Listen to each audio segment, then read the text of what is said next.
የአላህ መልእክተኛ አለይሂ ሰላቱ ሰላም ሁለት ዒዶች እንዳሉን ከተናገሩ በኋላ ሰዎች ደግሞ አሁን የራሳቸውን ፈጠራ በመፍጠር ዒድ እያሉ የሚያከብሯቸው ነገራቶች እየበዙ መጥተዋል።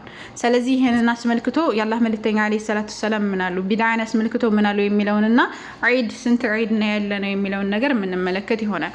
ከዛ በፊት ሙስሊሞች ስንት ዒድ ነው ያላቸው ሲባል አልሙስሊሚን ለሁም ዒደን ፈቀጥ፣ ሁለት ዒድ ብቻ ነው ሙስሊሞች ያላቸው ፈቀጥ በስ ከዚህ ውጭ የለም። የመጀመሪያው ዒድ አልፈጥር ሲሆን ሁለተኛው ደግሞ ዒድ አልአድሃ ነው። ከሁለቱ ዒዶች ውጭ ምንም አይነት ዒድ የለንም።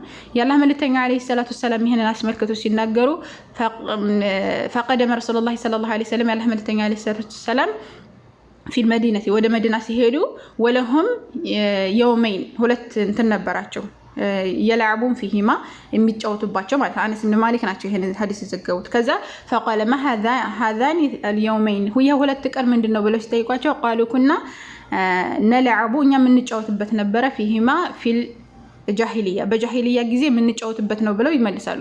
فقال رسول الله صلى الله عليه وسلم ያላህ መልእክተኛ አለይሂ ሰላቱ ሰላም ምናሉ ان الله قد ابدلكم በርግጥ አላህ Subhanahu Wa Ta'ala ቀይሮላችኋል ቢሂማ በእነርሱ خيرا منهما ከነሱ የተሻለ ነገር يوم العضحى يوم الفطر يا فطر عيدنا እንደዚሁም ደግሞ ያአድሃን እንትን ያአድሃን ዒድ አላህ Subhanahu Wa Ta'ala ደንግጎላቸዋል ብለው ያላህ መልእክተኛ አለይሂ ሰላቱ ሰላም ተናገሩ። ስለዚህ ሁለት ዒዶች ብቻ ናቸው እንጂ ከዛ ውጪ ዒድ የለንም ማለት ነው። ያላህ መልእክተኛ አለይሂ ሰላቱ ሰላም ቢድዓን አስመልክቶ በየጁምዓው ነበረ ሲመክሩ የነበረው። ቢድዓን ከዚህ ዲን ላይ ምንም አይነት ነገር ምንም አይነት ጭማሪ እንዳንጨምር ሲጀምር እኛ ሱናውን ጨርሰናል እንዳይጀማ ስንት ሱናዎች አሉ የሚተገበሩ ነገር ግን ያንን ዝረው የማያዩ ሰዎች ብሎም ከሐራም የማይርቁ ሰዎች ዒድ እያሉ አላህ Subhanahu Wa Ta'ala ሲያምጹና ያልታዘዙትን ሲሰሩ ይታያሉ።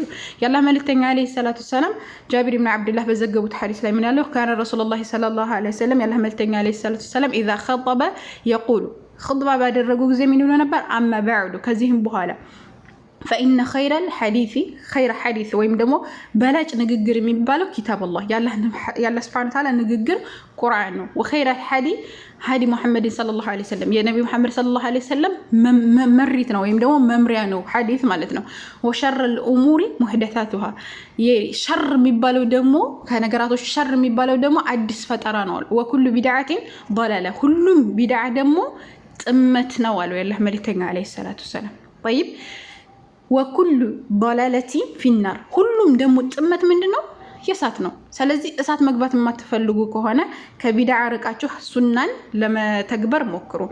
አንሻ ረዲየላሁ ዐንሁ ኡሙል ሙእሚኒን አንሻ ረዲየላሁ ዐንሁ በዘገበችው ሐዲስ ላይ ምን አሉ ያላህ መልእክተኛ አለይሂ ሰላቱ ሰላም ቃል ረሱላህ ሰለላሁ ዐለይሂ ወሰለም ማን አህደሰ ፊ አምሪና هذا በዚህ ዲናችን ላይ አንዲት ነገር የጨመረ ማለይሰ ሚንሁ ከርሱ ከዲናችን የሌለን ነገር فهو رد ወደርሱ ተመላሽ ነው አሉ ያላህ መልእክተኛ አለይሂ ሰላቱ وفي رواية ሙስሊም በሙስሊም ዘገባ ደግሞ من عمل የሰራ ሰው አመለን ስራን የሰራ ሰው ليس عليه امرنا የኛ ትእዛዝ የሌለበትን ነገር فهو رد እሱ ተመላሽ ነው ብለው ያላህ መልእክተኛ አለይሂ ሰላቱ ሰላም ተናግረዋል። ስለዚህ ከቢድዓ ርቀን ሐላልን እንድንሰራና ሱናን ልንተገብር ይገባል። ከእንደዚህ አይነት ነገር ከስሜት ራቁ። እኛን ዲን ይግዛን ያ ጀማዓ። ዲን ካልገዛን በዲን ማንራመድ ከሆነ ጥመት ውስጥ እንወድቃለን። ህይወታችን እንዳለ ምስቅልቅሉ ነው የሚወጣው።